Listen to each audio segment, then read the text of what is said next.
Hey there, this is your girl Candace F coming at you all the way live from the sunny South Florida. And it really is sunny, you can tell from the background. Welcome to week 6, right? Week 6 of the challenge. And I can't believe we're in week 6 of the challenge. It's crazy. And I released a video a couple of days ago. Basically it was just one of the recipes or whatever that I ended up using this week, and that was the vegan nacho cheese sauce. And that's because I make that recipe every single week. So how did this week go? Well, it went really well. I ended up falling back on a whole bunch of standbys. You get tired of cooking new things week after week after week. And I was a little kind of run down with all the cooking and stuff that we've been doing throughout this entire challenge. But I did rally and I made some new dishes as well. Some new dishes and some oldies but goodies. And one of the first dishes that I made was a anabolic pizza. So it's a meal prep pizza dough, believe it or not, that has like 40 grams of protein in it.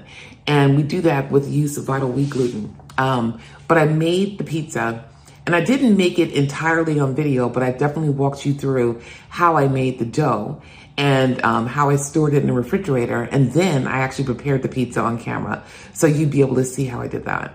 So that's one of the things that I had for lunch most of the week. Another standby that I had was I ate a lot of the breakfast burritos that I had prepared, because remember I had to use up a whole bunch of tofu. And so I ate a lot of the breakfast burritos that I had prepared or whatever throughout the week. And I also, for breakfast, I also made a new standby, my chocolate granola for snacks. So I kind of relied on that and smoothies, because I had still frozen bananas in the refrigerator, in the freezer, and smoothies basically for snacks. So those were like high protein snacks that I had throughout the week. But I did make a couple of new dishes. And one of the new dishes that I made was a Cajun chicken and sausage dish that I made in my Instant Pot.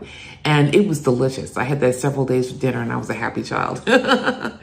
So you'll definitely see footage of that coming up.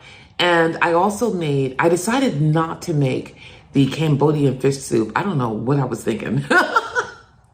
Nobody wants exotic, foods all the time, right? And I decided not to make that, and I decided not to make the salad that I was thinking about making. I changed my mind. I'm a woman. I can do that, right? It's funny how conveniently we can say that. I'm a woman. I can do that, but I'm a woman. You better pay me the same.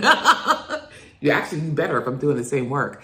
But the bottom line is, I thought to myself, what can I do with the cabbage that I had? Because the reason why I had wanted to make a salad was I was craving vegetables, which is what I realized. I needed more vegetables in my life, and freshness. I wanted freshness. I wanted vegetables, and I had to use up this cabbage that I had bought at the beginning of that I had bought before the challenge.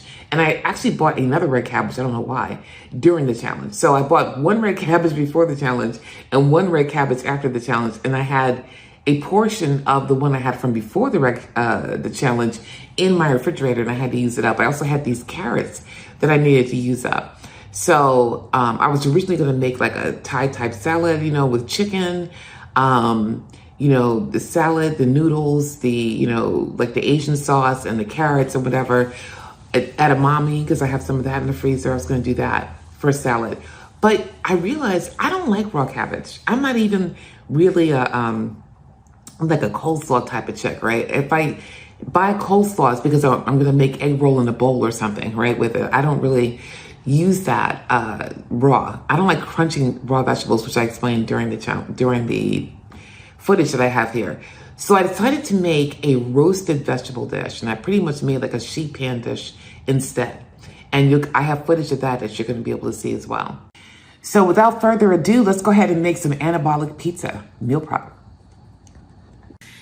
So I bet you're wondering why you're sitting here looking at a plastic container containing something dubious looking on the bottom. Actually, this is anabolic pizza dough. And what do I mean by that? This dough contains extra protein that allows me to make a pizza that contains as much as 40 grams of protein. So here's how I do it. Basically, I made this dough using 500 grams of this pizza flour. So I use basically this pizza flour. I've done it before using whole wheat dough or white whole wheat flour. So, but any kind of flour you want, you know, it could be regular flour, like any purpose flour, or pizza flour. I prefer pizza flour. And also, so 500 grams of flour, all-purpose flour, and 100 grams of this vital wheat gluten. And what this vital wheat gluten is, it's just the gluten that you find in wheat. So it's a form of protein.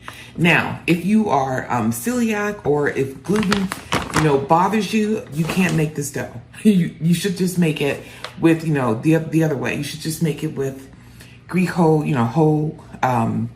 Greek yogurt, basically. But I did it using those two. So the recipe calls for 500 grams of all-purpose flour, or pizza flour, or whole wheat flour, whichever you prefer, 100 grams of vital wheat gluten, 10 grams of salt, 5 grams of active dry yeast, or any kind of yeast you have, and 1.5 teaspoons of garlic powder. Once you mix up those powders very well, those, you know, the flour and the powder, the dry ingredients, then you add 440 grams of water. What I like about this dough is that it only uses water. So if you run out of yogurt, like I had last week, then you don't have to worry about having yogurt to make this pizza dough. And it uses yeast, so you don't have to worry about sourdough or anything like that. Now, what you do is you create a ball, basically. You knead it until it's smooth or whatever, and then you divide it up into 5 containers, you know, whichever type of containers you want.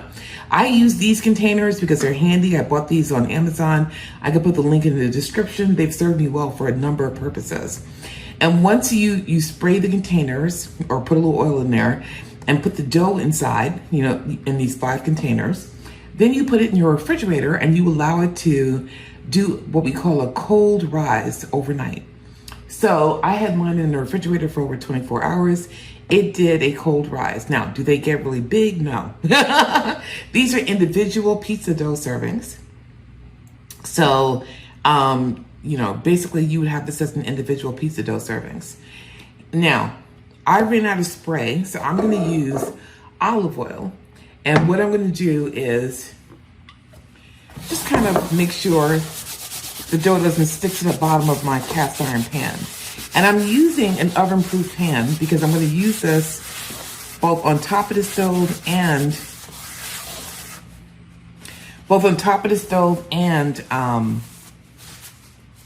in the oven. So basically you either spray it or you do what I just did. And then you get your dough out of your container.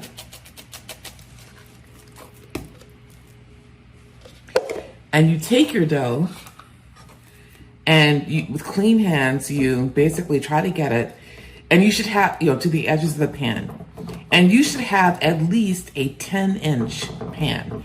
So this is going to be a personal pizza. It's going to be about 10 inches. The dough is extremely relaxed, so it will, if you take your time, something I'm not known to do, eventually stretch out to all sides of your pan. Now, once you actually get this, and by the way, my oven is preheating to 400 degrees. Once you actually get this to spread out to your pan, you have some choices. You can either start on top of the stove and try to crisp up the bottom of this dough, or you could just stick it in the oven and crisp it up, you know, whatever, and warm it up that way. As you can see here, the dough is pretty relaxed. And as I take my time, I'm getting it to the edges of the pan. But we all know that I was born without patience. So I'm probably not doing this in the most patient manner possible.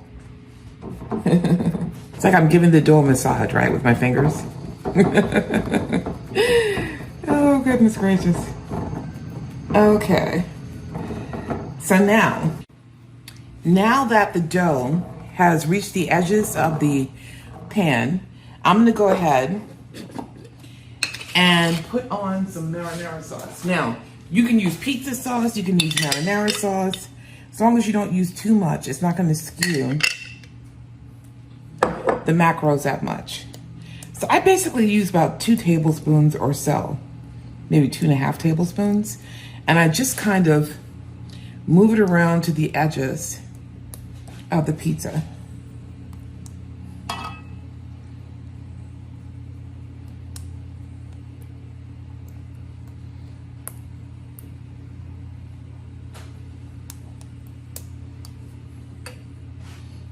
as you can see, 2 tablespoons was like more than enough to take care of that.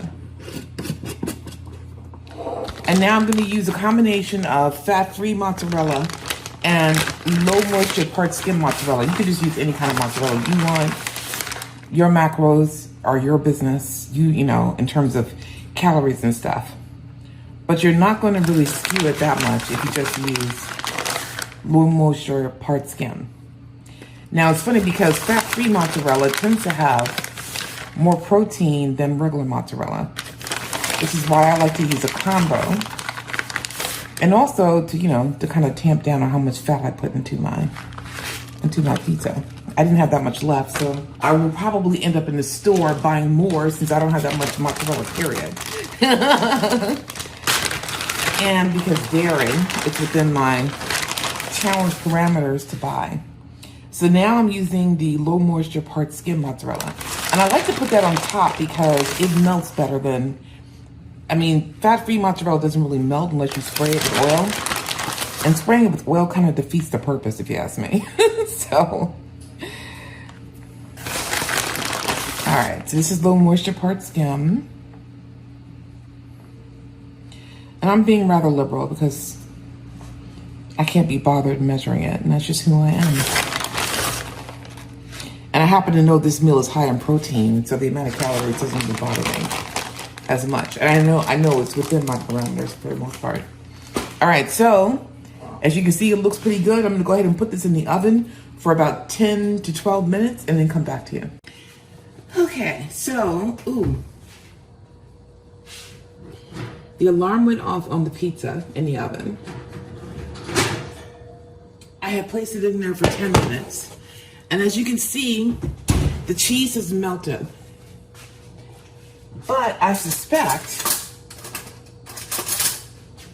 because I've done this once or twice before, that the bottom of the, what do you call it? Of the dough hasn't really crisped up. So what I'm gonna do is actually turn on this burner and allow the dough to cook underneath for a few minutes. So that way I can basically crisp up the dough on the bottom and make sure that the dough on the top is cooked all the way through. Which it feels kind of doughy, but at least it feels like dough. But you can see the pizza is delicious looking otherwise. So the cheese is melted, the sauce is there, and it's looking delicious otherwise. So what I'm gonna do is allow this crisp up on the bottom and then come back to you when I'm ready to eat lunch. All right, so as you can see here, the pizza has crisped up and I can now put it on my plate.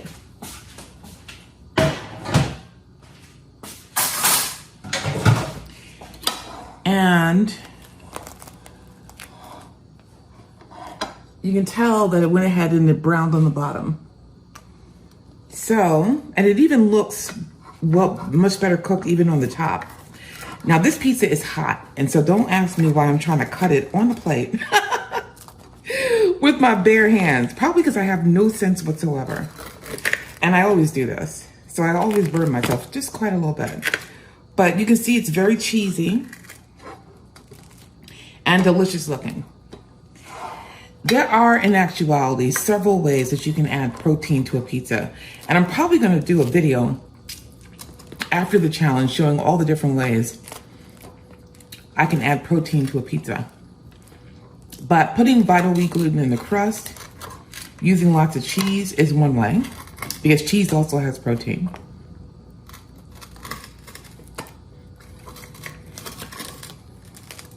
And of course, you've seen me make pizza other ways, like using yogurt, for example, in the dough. Greek yogurt, which also has lots of protein. All right. And also putting meat on top of the pizza. So that can also add protein. All right. So you can see here, it looks very delicious. And I'm going to go ahead and have some lunch and come back to you with the next meal. But that's my pizza. All right. Next, we're gonna make the Cajun chicken and sausage dish. It was really yummy. Let's check it out. Okay, so in this pot, I have some andouille sausage browning up. And today we're going to be making our Cajun chicken and sausage dish. And you can either make this in the Instant Pot, or you can make it on a crock pot. Now, we all know that I was born without patience. And therefore, I will not be making this in a crock pot, unless I'm really busy and don't have time to look at it.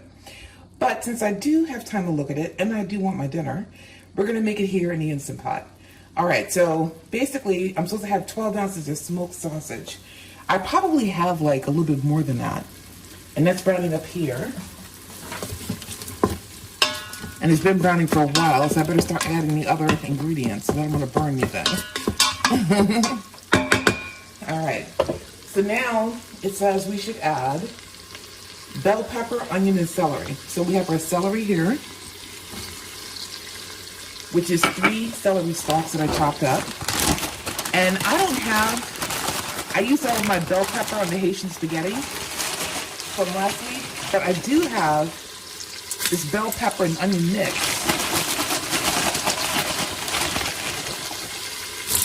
So we're gonna use that.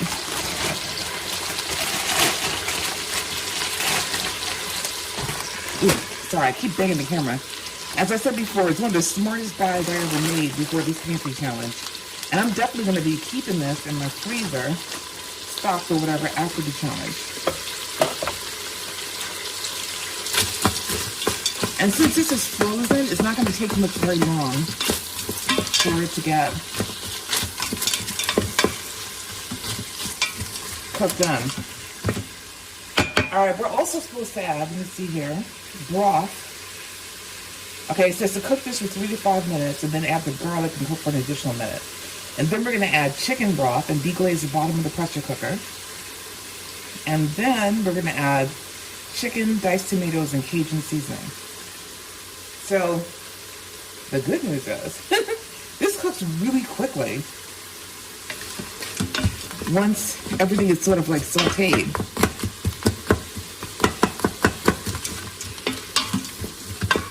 Doesn't that look good? It looks good to me. Oh, man. I'm wondering if you can see it well. How I can get the best angle for you.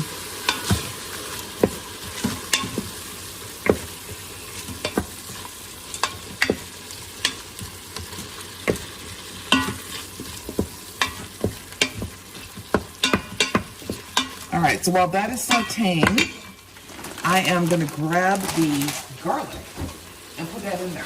And while I'm at it, I'm going to grab the Better Than Bouillon. Let me see what we got here. Better Than Bouillon says, let me try to do this right this time, 1 teaspoon in every 8 ounces. Oh, it's supposed to be boiling water. Okay, we're not doing that. I do have my very last,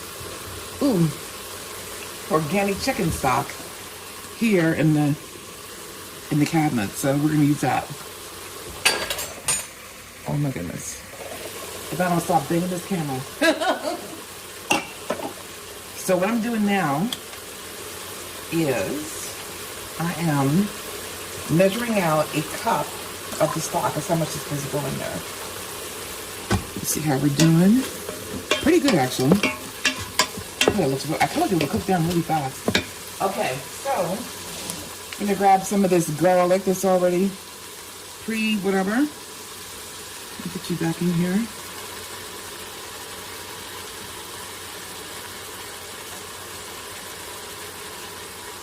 One of my favorite types of food is Cajun food.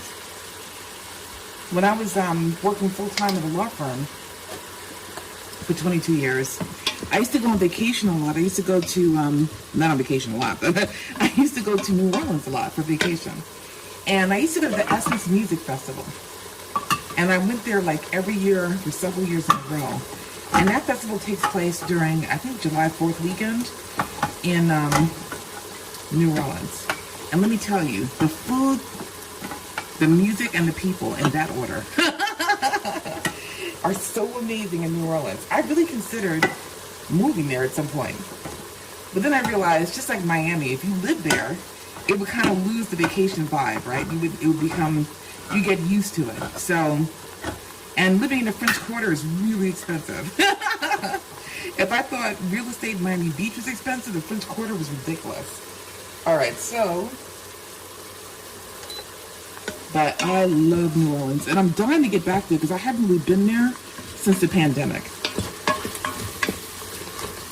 which is a long time. Okay, so now we gotta add, let me see here, the chicken, right? The diced tomatoes, the broth,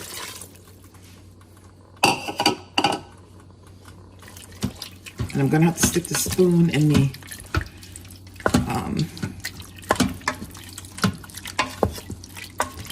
electric dishwasher. Okay. It's funny how your brain turns off while you're cooking sometimes. All right, and then, or at least mine does. I don't know about yours, but and then we have to add a tablespoon of Cajun seasoning. And actually, I think it's 2 tablespoons. So that's 1. Thank goodness I was right about that, considering how much dropped in there. Okay, and this is the rest of it. All right.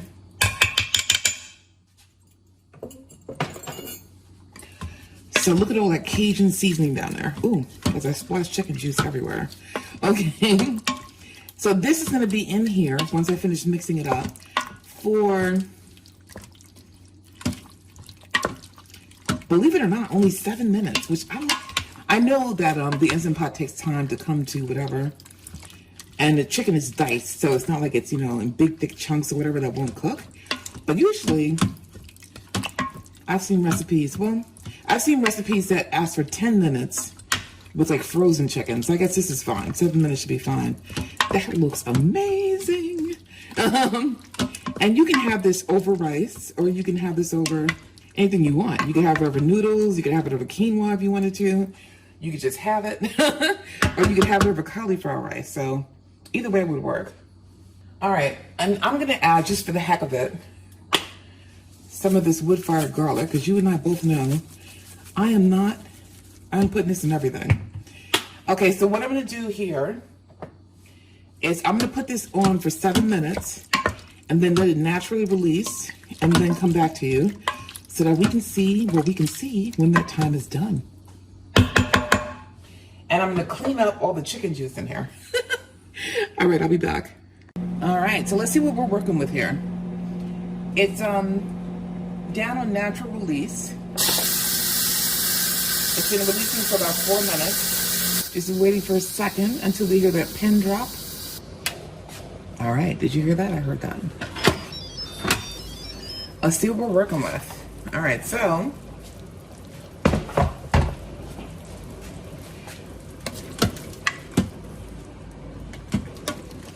as you can see here, the chicken appears to be cooked. And we have the chicken and everything down here in this sauce, which is kind of cool. The sauce is not very thick, but I didn't expect that because we didn't have anything in here to thicken it. And I don't really want a thick sauce. I just want something that'll be flavorful and that'll go over rice. So let's see, what, if anything, does that taste like in terms of the broth?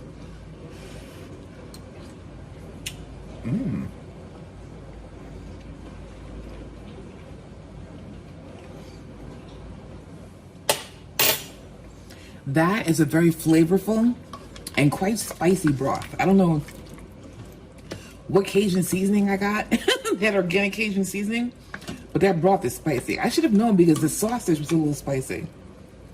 And the chicken, if anything, is probably overcooked instead of undercooked. Let me just double check that, because you can never be too sure. Oh yeah. I'm getting like $1.99. I thought so. Okay. Never mind. Okay. The chicken is definitely cooked. All right. So I'm going to go ahead and make my dinner. But you can see here, I made it in the Instant Pot. I only did 7 minutes. Let's see if I can get you any closer. And I only did 7 minutes. And it came out, you know, very flavorful with all the peppers and stuff in here and the andouille sausage. And so I'm going to go ahead and have this over my rice and lentils dish. And that's going to be dinner. Din is done. All right, y'all. I'll see you with the next meal.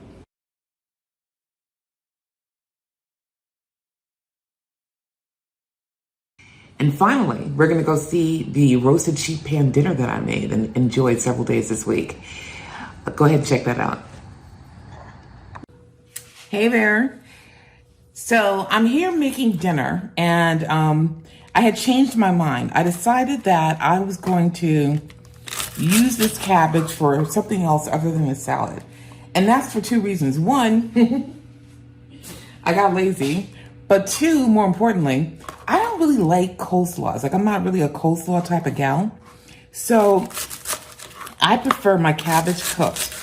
I guess if the coleslaw was made really well, but really, I just am not a coleslaw type of child. I don't like crunching my food. I don't like crunchy vegetables per se. I don't like vegetables to be like completely limp, but I just don't like crunchy vegetables. And so I'm gonna go ahead and do pretty much a sheet pan type of dinner. Well, it would be if I was putting a chicken in the oven. And in case you're wondering why on earth would I be putting cabbage into a measuring cup, it's because I wanted to make sure I had at least 4 cups, and it looks like I have more than that. So this is off a piece of the cabbage that was left in my refrigerator. Now, I bought this particular cabbage, before the challenge even began. So in terms of foods that maintain their integrity, vegetables or whatever, cabbages can last a long time in your refrigerator. And I'm learning that. I already have another cabbage that I bought in there, so I have another cabbage already to make still. And we're in week, 6 of the challenge or 5 of the challenge? I don't even know anymore. Okay, almost at the end of the challenge. All right, so I have like 6 cups of thinly chopped cabbage. And what I'm gonna do with it, I thought I was recording. Okay, so I had to clean up a little bit because I couldn't even think straight with everything I had going on here. But what I ended up doing was taking my cabbage and I added 2 tablespoons of olive oil, and I added some za'atar. Za'atar is a Middle Eastern spice that has things like oregano and other things in here, lemon peel and other spices. And so I added a tablespoon and a half of the za'atar. I added a teaspoon of salt, and I added 2 tablespoons of olive oil. And that may have been a little bit too much olive oil because I could feel that in there, but we will see. And I hope that this delicious concoction roasts up well. I may end up adding even more cabbage to this mix to balance out the olive oil. We'll see in a second. And now, I also made or cut up some carrots to go with this. We're gonna roast a few carrots. And for this, I'm gonna add, with my greasy hands, spices that I know go really well with carrots. So I'm gonna use a little bit of chili powder.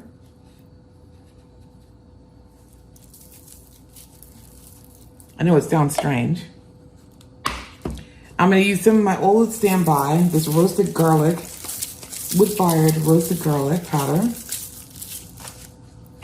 And I'm gonna add, I'm gonna have to really wipe these things off afterwards, some paprika.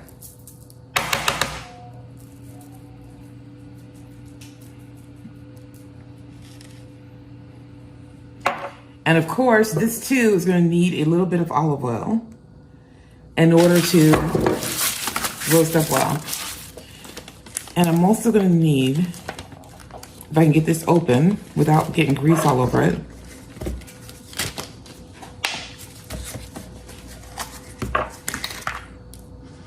a pinch of salt. All right, so what I'm gonna do is do this and make sure that the seasonings are well incorporated throughout. And I'm roasting these in the oven at 400 degrees. And I'm thinking, well, for the cabbage, it says 20 minutes, 16 to 20 minutes. And for the carrots, maybe a little longer, we'll see. We'll see how soft they are at that time. Okay, So I'm gonna put these in the oven and come back to you. Okay, so the timer went off, and we're now gonna take out the cabbage,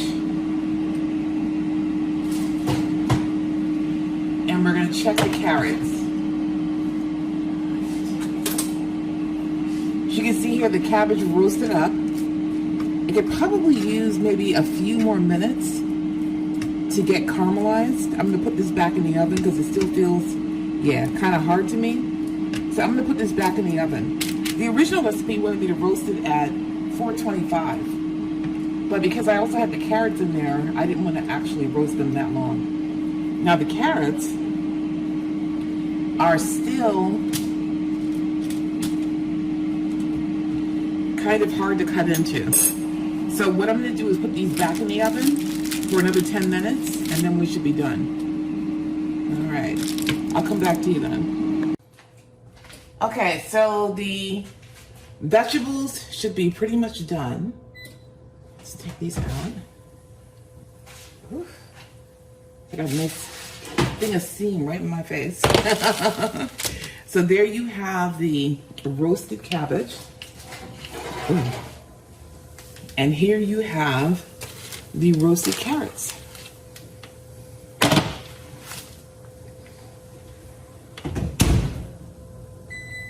And I basically just turned the timer off, okay? And we're gonna check them real quick. Sorry, I bumped the camera for doneness. And that to me is done enough. All right.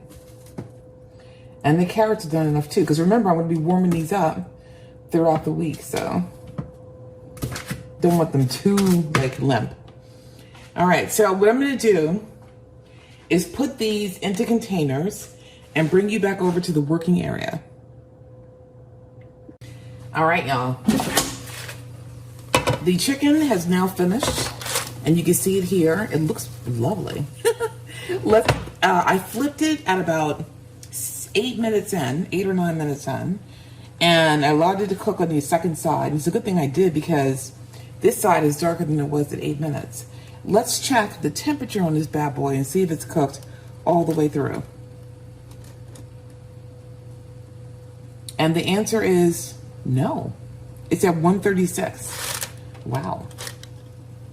Wait, this one is at 161, so maybe I didn't get it right. Okay, this chicken is at 161. Okay, no, this chicken is at 180 something. All right, this chicken is done. And it makes sense to me because it's been in there long enough. Both of them are at 180 something. I didn't use the thermometer correctly the first time. Okay, if anything, this chicken is overcooked. So what I'm gonna do is I'm gonna let it rest, and then I'm gonna slice it up. Because this is meal prep chicken that I pretty much made, a meal prep chicken recipe. And so I'm gonna let it rest for a minute just so the juices can redistribute, and then I'm gonna go ahead and slice it up. And I'll come back to you when it's time to plate up this bad boy. All right, see you soon. All right, so now we're back in the working area, and what I'm doing here is putting in the cabbage into my container.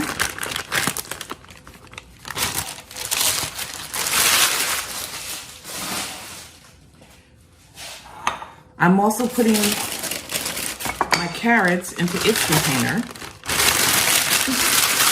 And this is lazy girl cooking at her best, right? No washing sheet pans. No dirtying up extra dishes. Everything in its place. Kind of insane. All right, so here we have the chicken. And I don't know why I have 2 forks, but let's see what this chicken looks like. Oh.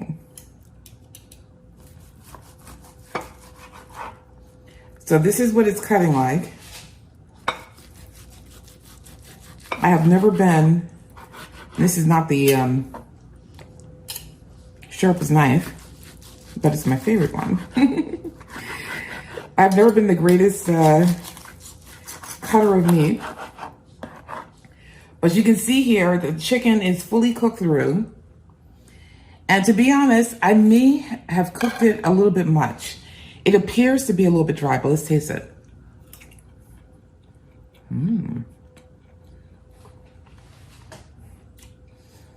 It's definitely flavorful, but I definitely overcooked it. So I would make this marinade. I would still cook it in the air fryer.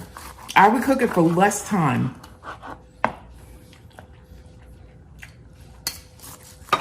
Sorry, I was still eating. I should have checked this chicken at 10 minutes to see how it was. Well, really at 7 minutes, because I waited until 9 minutes to flip it. And really at the time I flipped it, it was probably done. So next time I would be more careful and make sure that I didn't overcook the chicken. But it tastes really good, just so you know. And I don't mind an overdone chicken. Like, some people would really hate that. In my case, this one appears to be more juicy. This one is more juicy. Maybe because it was a slightly thicker piece. And what I should have done was cut these in half and cook them for a lot less time. This is also cooked fully through, but it has more juice in it. So this piece is juicier. You can see here. This is a more tender, juicier piece of meat. So I'm kind of excited. I mean, this is my first time making a chicken breast in the air fryer. It's my first time using a yogurt marinade over it. And it's my first time using these seasonings on it. Like, I never really did this before. And I was inspired by somebody else's recipe. I'm making a mess of this. But yeah, so this is definitely a juicier piece of chicken here. All right, so now I'm gonna make a plate. And I'm gonna put some of this lovely chicken on here. And of course I picked the juicy one. And by the way, I put the juicy chicken back in this container. So hopefully it'll help the chicken, get juicy if it's not juicy already. And I'm just gonna make sure I have enough for protein purposes. That's about right. That's a good serving of chicken. And I probably have enough here for like 2 more servings. So, and I could use this chicken for anything. I mean, anything. I could make chicken salad out of it. Throw some mayo in there if I feel like it's too dry. Anything that I might want. So I have my chicken, and now I'm gonna add some of these delicious looking carrots. And also some of this roasted cabbage, as I try hard not to make a mess. Did it anyway. All right, and now we're gonna taste it and see what it tastes like. So let's give the cabbage a taste test.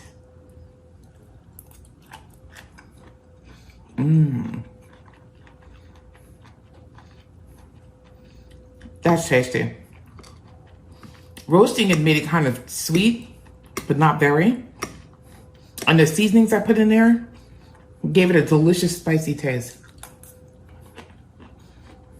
By spicy, I mean seasoned.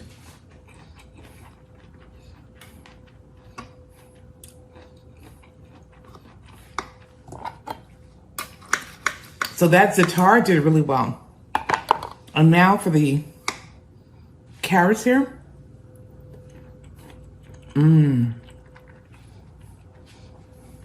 The carrots roasted are really sweet. Sweet. They are the right texture.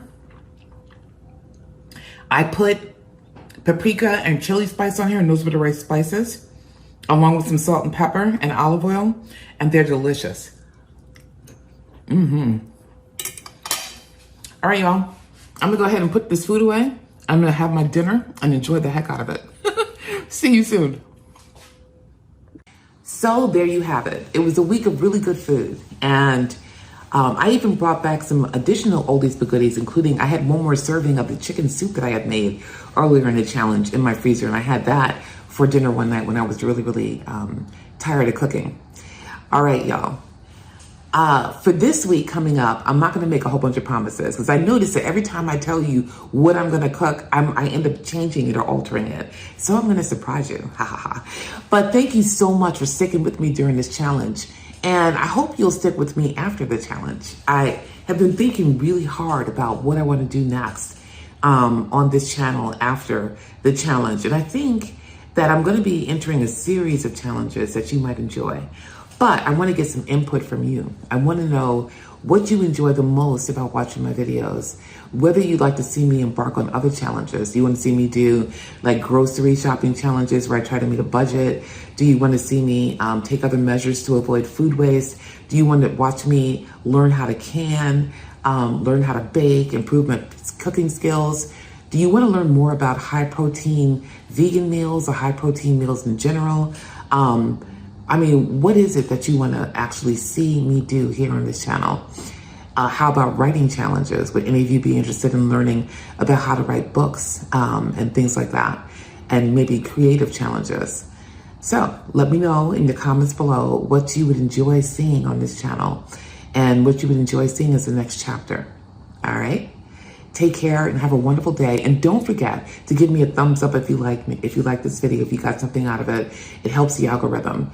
And please subscribe if you haven't subscribed already. And for those of you who have subscribed, thank you so much. This channel reached over 400 subscribers, and I'm really happy about that. I want to grow to over 1,000 so that I can have a shot at getting monetized on the channel. And that way I can have the time and the space to keep coming back, you know, time and time again with even more videos and better videos, hopefully, right? To improve my skills video-wise. Take care, y'all. Bye.